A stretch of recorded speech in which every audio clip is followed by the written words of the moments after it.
வணக்கம். இன்னைக்கு நம்ம வீடியோவில் ஹெல்த்தியான கோதுமை தோசை வித் தக்காளி சட்னி எப்படி பண்ணலான்னு பார்க்கலாம். ஃபஸ்ட்டு தக்காளி சட்னி எப்படி ரெடி பண்ணலாம் பார்க்கலாம். இது ரொம்ப டேஸ்டியாக இருக்கும். ஒரு 2 மினிட்ஸில் செஞ்சிடலாம். அது செய்கிறதுக்காக 3 பச்சை மிளகாய் உடச்சி வச்சுருக்கேன், ஒரு பிஞ்ச் அளவுக்கு சீரகம், கொஞ்சமாக கொத்தமல்லி தழை, 5-6 பூண்டு பல், 2 தக்காளி, தாளிப்புக்கு 1/2 டீஸ்பூன் உளுந்து, 1/2 டீஸ்பூன் கடுகு, 2 வரமிளகாய் கட் பண்ணது, கொஞ்சமாக கருவேப்பிலை, உப்பு தேவையான அளவு, எண்ணெய் தேவையான அளவு. இப்போ எப்படி செய்யலான்னு பார்க்கலாம். இப்போது ஒரு கடாய் எடுத்துருக்கேன். இதில் 2 டேபிள் ஸ்பூன் அளவுக்கு எண்ணெய் சேர்த்துக்கிறேன். நான் கடலெண்ணெய் சேர்த்துருக்கேன். எண்ணெய் சூடானதும் இதில் சீரகத்தை சேர்த்துடலாம். சீரகம் பொரிஞ்சதும் பூண்டு,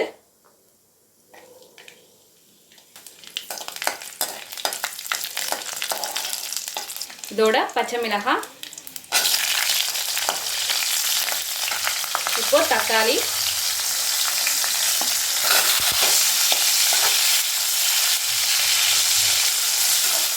தக்காளி நல்லா வதங்கி பேஸ்ட்டாக ரெடி ஆகணும். அந்த ஈரப்பதம் தண்ணி எதுவுமே இருக்காது, நல்லா சுண்டிடும்.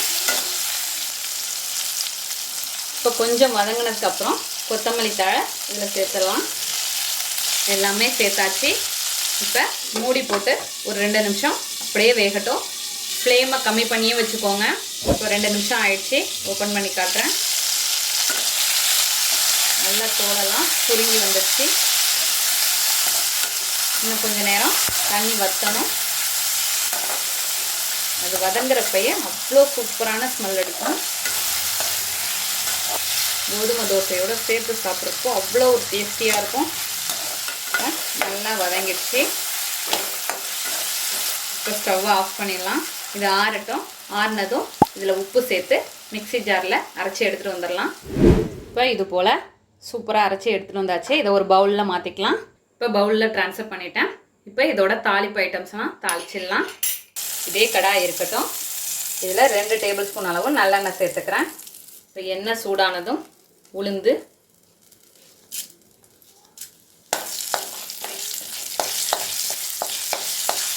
உளுந்து வறுத்ததும் இதில் கடுகு சேர்த்துடலாம். கடுகு பொரிஞ்சதும் மிளகாய், கருவேப்பிலை ரெண்டையும் சேர்த்துட்டு ஸ்டவ் ஆஃப் பண்ணிடலாம். இப்போ தாளிப்புக்கு தாளித்ததை நம்ம சட்னியில் சேர்த்துடலாம். சூப்பராக ரெடி ஆகிட்டு நம்மளோட 2 மினிட்ஸ் தக்காளி சட்னி. இப்போ கோதுமை தோசைக்கு மாவு கரைக்கலாம்.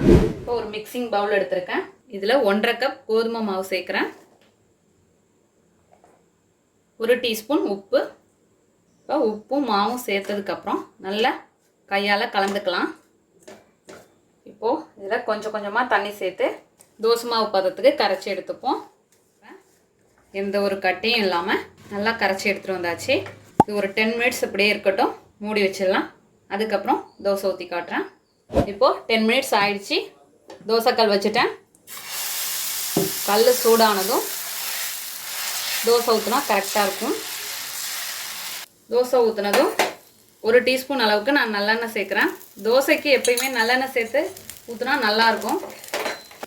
மீடியம் ஃப்ளேம்லேயே வச்சுக்கோங்க, ஹை ஃப்ளேம் வேணாம். ஒரு 1 மினிட் அப்படியே வேகட்டும். இந்த ஓரம்லாம் வெந்து ஒரு கோல்டன் ப்ரௌன் வரும். அந்த ஸ்டேஜில் திருப்பிக்கலாம். இப்போ லைட்டாக வர ஆரம்பிச்சிருக்கு. இப்போ மாற்றிக்கலாம். இப்போ திருப்பிடலாம்.